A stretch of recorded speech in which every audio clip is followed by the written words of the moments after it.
So guys, कैसे हैं आप लोग। आज जैसा कि आप लोगों को पता है 10th क्लास के तीसरे चैप्टर की सीरीज चल रही है। आज उसी के चैप्टर के रिगार्डिंग हम पहुंच गए आगे 3.2 के 5वें, 6ठे और 7वें सवाल को सॉल्व करेंगे। तो आइए उसे एक एक सवाल को सॉल्व करते हैं और उसकी इक्वेशन को बनाते हैं, ठीक है। तो पहला सवाल था, half of the parameter of a rectangle garden whose length is 4 metre more than is with 30 centimetre, find the dimensions of garden. देखिएगा वहाँ पे रेक्टेंगल गार्डन मिला हुआ है, आयताकार गार्डन है जिसकी लेंथ है 4 मीटर ज़्यादा है उसकी विथ से, ठीक है। और वो अगर हाफ करते हैं उसका तो क्या बन जाता है, वो पैरामीटर का वो 36 सेंटीमीटर बन जाता है। तो डायमेंशन फाइंड करने हैं तो हमने क्या करना है, सबसे पहले हमने लेट द लेंथ मान लेना है। लेंथ माने रेक्टेंगल गार्डन का कितना हो गया, एक्स, ठीक है। तो अब ले लेते हैं उसी तरह लेंथ ऑफ, फिर ले लेते हैं let the breadth of rectangle garden. उसी तरह हम लोगों ने मान लेना है उसका ब्रेथ मान लेना है। Let the breadth of rectangle garden कितना हो गया, वाई। तो क्वेश्चन के हिसाब से वो क्या कह रहा है, अकॉर्डिंग टू द क्वेश्चन वो बोल रहा है कि लेंथ जो है 4 मीटर ज़्यादा है, एस 4 मीटर ज़्यादा है ब्रेथ से।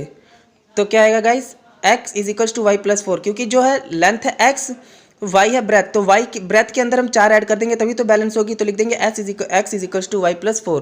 तो इक्वेशन बन गई हमारी x minus y is equals to 4, first equation. अब शुरुआत में उसने बोल रखा half of the parameter of rectangle garden. तो आपको रेक्टेंगल का फॉर्मूला पता होगा, पैरामीटर का परिमाप का फॉर्मूला होता है रेक्टेंगल का 2 गुणा लंबाई प्लस चौड़ाई या 2 इंटू लेंथ प्लस ब्रेथ, ठीक है। तो वहाँ से हम लोगों ने 2 इंटू लेंथ इंटू ब्रेथ कर देते हैं, तो लेंथ और ब्रेथ की वैल्यू पुट कर देते हैं। लेंथ की है x और ब्रेथ की है y। तो अब क्वेश्चन के हिसाब से वैल्यू पुट करनी चालू करते हैं। क्वेश्चन के हिसाब से वो क्या बोल रहा है, हाफ ऑफ द पैरामीटर ना, तो इसका मतलब हम क्या करेंगे, पैरामीटर को हाफ कर देंगे। 1/2 into x plus y is equal to 36 बोला है, तो 2 से 2 कैंसिल हो गया, x plus y is equal to 36 आ गया। ये आ गई अपनी सेकंड इक्वेशन।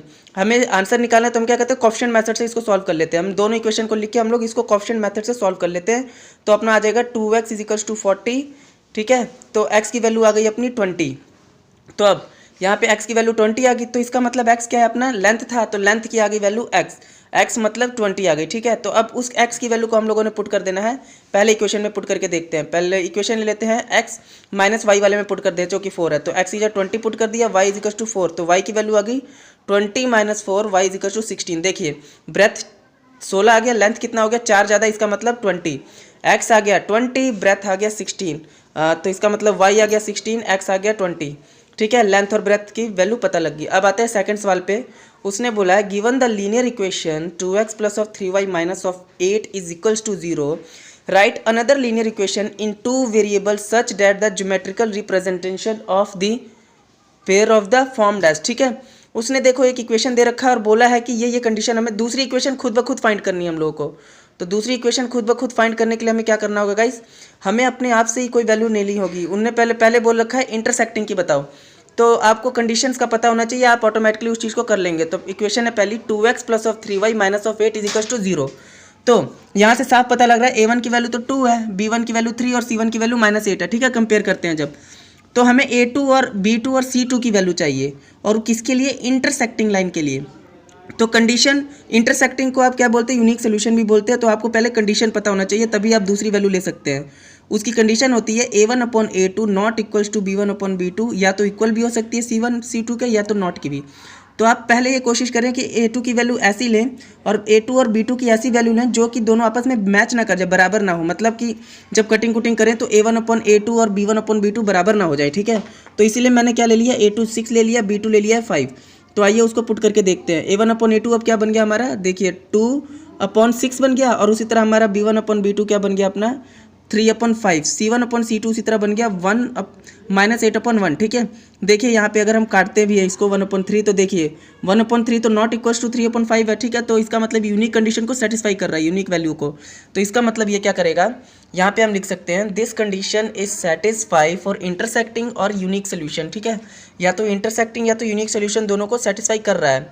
तो इसका मतलब हम क्या लिख सकते हैं, हम लोगों ने क्या करना है, उसको x y और c की टर्म में लिख देना है, ठीक है। तो हम उसको लिख कैसे सकते हैं, जो हम लोगों ने लिखा था, तो so that 2x plus of 3y minus of 8 is equal to 0, and फिर क्या लिख सकते हैं 6x plus of 5y plus of 1 is equal to 0, ठीक है। तो ये क्या होगी, इक्वेशन किसकी हो गई है, ये इक्वेशन हो जाएगी फॉर इंटरसेक्ट, या तो बोल देंगे यूनिक सोल्यूशन की। आइए दूसरा सवाल देखते हैं इसका। अब उसने पैरेलल लाइंस का भी बोल रखा है, पैरेलल लाइंस, ठीक है। तो हमें पैरेलल करना है अब यहाँ पे। तो पैरेलल की कंडीशन भी आपको पता होनी चाहिए, तभी आप इसे सॉल्व कर पाएंगे। तो आइए, पहले हमें 2x plus of 3y minus 8 तो मिला ही हुआ था, ठीक है। तो a1 आ गया था 2, b1 equals to 3, c1 is equals to minus of 8 मिल गया था, ठीक है। तो 4 हमें पता है 4 पैरेलल के लिए कौन सा कंडीशन सेटिस्फाई करना है, तभी हम a2 b2 और c2 की वैल्यू सही निकाल पाएंगे। पैरेलल को हम गाइज नो सोल्यूशन भी बोलते हैं, ठीक है। तो a1 अपॉन a2 जो होता है वो इक्वल्स टू तो होता है b1 upon b2, but not equals to c1 upon c2 होता है। तो हमने ऐसी वैल्यूज़ लेनी है जिसमें a2 या a1 अपॉन a2 बराबर हो जाए b1 अपॉन b2 के, पर c1 अपॉन c2 के बराबर ना हो। तो मैं क्या करता हूँ, a2 की वैल्यू को मैंने 2 ले लिया और b2 की वैल्यू को भी 3 ले लिया, ताकि कैंसिल होकर दोनों 1 1 बन जाए, ठीक है। और c2 को मैंने कुछ भी 1 ले लिया ताकि वो बराबर ना हो। तो a1 अपॉन a2 कितना आ गया 2 अपॉन 2, और b1 अपॉन b2 कितना आ गया 3 अपॉन 3, c1 अपॉन c2 कितना आ गया -8 अपॉन 1। तो उसी तरह अगर मैं कटिंग करता हूँ तो 1 अपॉन 1 1 अपॉन 1, ठीक है। तो a1 upon a2 is equals to b1 upon b2 बन गया, ठीक है, not equals to c1 upon c2। तो ये वैल्यू सेटिस्फाई कर रही है। हमने अपनी तरफ से ही वैल्यू लेट करनी होती है गाइस, आप कुछ भी ले सकते हो। अगर मैंने ये लिया है तो आप कुछ भी ले सकते हो कि जो कि a1 अपॉन a2 तो बराबर हो जाए b1 अपॉन b2 के, लेकिन c1 अपॉन c2 के बराबर ना हो, ठीक है। वो आप अपनी तरफ से ले सकते हो वो वैल्यू। तो गाइस उसके लिए इसका मतलब गाइस उसका इक्वेशन बना क्या, 2x plus of 3y minus 8 is equal to 0। पहला जो गिवन था, एक जो हमने अपने आप बनाया वो कौन सा था, वो ले लिया हमने 2x plus of 3y plus of 1 अपने आप से। तो ये सेटिस्फाई कर रही है, इसलिए हम इसको मान सकते हैं, ठीक है। तो इसलिए हम लोगों ने इसको मान लिया। तो ये आइए अब तीसरे सवाल पे बढ़ते हैं। तीसरा सवाल करें कोइंसिडेंस लाइन। कोइंसिडेंस लाइंस को हम लोग और भी क्या बोल सकते हैं गाइस, कोइंसिडेंस लाइन को हम बोल सकते हैं मैनी सोल्यूशन, जहाँ पे बहुत सारे पॉइंट आपस में, जहाँ पे बहुत सारे पॉइंट आ सकते हैं, एक लाइन दूसरे लाइन के ऊपर आ जाती है तो वहाँ बहुत सारे पॉइंट बन जाते हैं। तो उस केस में क्या होता है, बहुत सारे सोल्यूशन निकलने के आसार होते हैं, ठीक है। उसको इनफाइनाइट सोल्यूशन भी बोलते हैं। तो इसकी कंडीशन होती है a1 upon e2 is equals to b1 upon b2 is equals to c1 upon c2। आप ऐसा कीजिए, सारी वैल्यूज ऐसे ही ले लिए जो कि आपस में मैच कर जाए, सारे के सारे बराबर हो जाए आपस में, ठीक है। तो 2x upon 3y minus of 8 is equals to 0 था, a2 2 था, a1 2 था, b1 3 था, c1 माइनस ऑफ 8 था। सो यहाँ पे जो गाइस a1 अपॉन a2 की वैल्यू हम लोगों ने बतानी है, तो मैंने क्या कर दिया, a2 ले लिया 4, b2 ले लिया 6 और c2 ले लिया -16, ताकि देखो कैंसिल करके मेरा 1/2 बन जाए। मैंने जानबूझकर ये वैल्यू लिया, आप कुछ भी ले सकते हो ताकि आपका बराबर हो जाए, ठीक है। तो मेरा क्या हुआ, इस कंडीशन पे मेरा तीनों का तीनों वैल्यू बराबर हो गया। a1 अपॉन a2 बराबर हो गया b1 अपॉन b2 बराबर हो गया c1 अपॉन c2, क्योंकि मुझे तीनों को तीनों बराबर करना था। तो मैंने क्या कर दिया, क्योंकि यही तो कंडीशन सेटिस्फाई करानी थी मैंने। आप कुछ भी ले सकते हो ताकि वो आपस में बराबर हो जाए, ठीक है, आपकी मर्जी है। तो मेरे पास इक्वेशन क्या बन गई, एक्चुअल में जो आंसर बना 2x plus of 3y minus 8 is equal to 0 और 4x plus of 6y minus of 16 is equal to 0। ये किसके लिए सेटिस्फाई कर रही है, मैनी सोल्यूशन के लिए और कॉन्सिडेंट सोल्यूशन के लिए, ठीक है। अब देखिए क्वेश्चन ये बहुत इंपॉर्टेंट है। ड्रा द, सॉरी गाइस पीछे आवाज़ काफ़ी आ रही है, मैं माफ़ी चाहूँगा इस चीज़ के लिए। तो आइए अब इस सवाल को करते हैं। Draw the graph of the equation x minus of y plus of 1 is equal to 0 and 3x plus of 2y minus of 16 is equal to 0। Determine the coordinates of the vertex of the triangle formed by these line x axis shaded the region triangle। देखिए हमें दो equations मिली है, हमें क्या करना है, graph बनाना है इसका। और ग्राफ की जो लाइनें होंगी ना आपस में मीट करेंगी, एक ट्राइंगल बनाएंगी, वो किस पे, एक्स एक्सिस पे बनाएंगी, और उसे हम लोग को ड्रा करके बताना है। तो हम लोग क्या करते हैं, पहली इक्वेशन लिख ली हम लोगों ने, दोनों इक्वेशंस लिख के हम क्या करते हैं, उसको बारी बारी वैल्यूज़ निकालते हैं। तो मैंने क्या कर दिया, पहली इक्वेशन थी मैंने उसको सेट कर दिया, जैसे करना होता है ठीक तरीके से लिख दिया।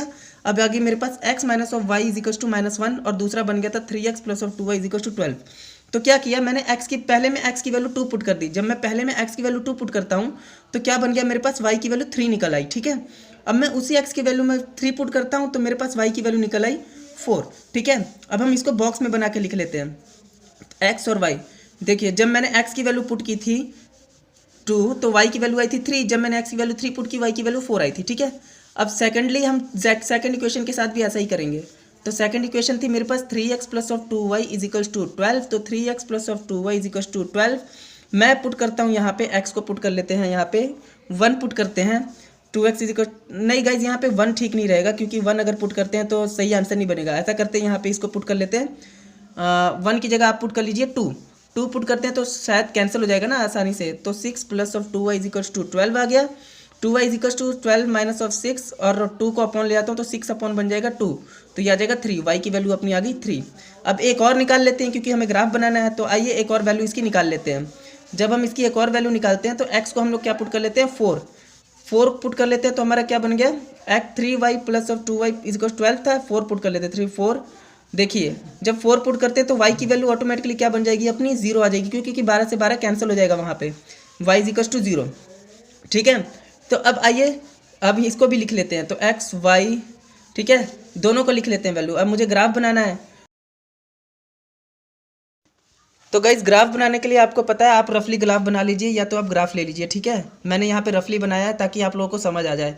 ग्राफ पे भी आपको बिल्कुल सही एक्यूरेट वैल्यू मिल जाएगी, यहाँ पे थोड़ा इधर उधर हो सकता है। ठीक है, तो मैंने क्या कर दिया, सबसे पहले तो आप बॉक्सेस में उनकी वैल्यूज़ लिख लीजिए जो जिसकी आप ग्राफ बनाना चाहते हैं। ठीक है, तो मैंने वो दोनों वैल्यूज़ लिख ली यहाँ पे जो मैंने वहाँ पे निकाली थी पुट करके वैल्यूज़। ठीक है, तो यहाँ पे मैंने कौन कौन सी वैल्यूज़ निकाली थी आइए लिख लेते हैं।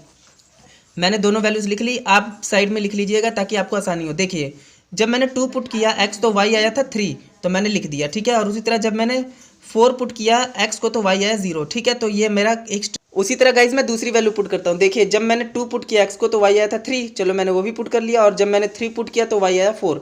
आपको सिर्फ ग्राफ इसका प्लॉट कर देना है, तो ग्राफ आपका कुछ ये ट्राइंगल के फॉर्म में बनेगा जो कि x एक्सिस पे बनेगा। ठीक है, तो अब क्या कर देखिए मैंने क्या कर दिया, उसको शेड कर दिया। अब वहाँ पे एक चीज़ और बोली गई थी कि उसके कोऑर्डिनेट्स भी लिखने हैं या वर्टेक्स लिखने हैं उसके, तो ये तो ट्राइंगल बन गया। अब इसके वर्टेक्स लिख लीजिए जहाँ जहाँ पे पॉइंट मीट करते हैं। देखिए तो रीजन या तो वर्टेक्स लिख सकते हैं आप, कौन सा, देखिए -1 पे जा रहा है x में, तो क्या आएगा x का -1। ठीक है, x का -1 आएगा, y का कौन सा आ रहा है 0, कुछ नहीं है। तो सेकंड देखते हैं 4, x का 4 आ रहा है, x का 4 आ रहा है, y का आ रहा है 0। अब तीसरा लाइन जो मीट कर रहा है 3 और 2 पे, मतलब x 2 और y का 3। तो ये गाइस आज के लिए इतना ही, थैंक यू।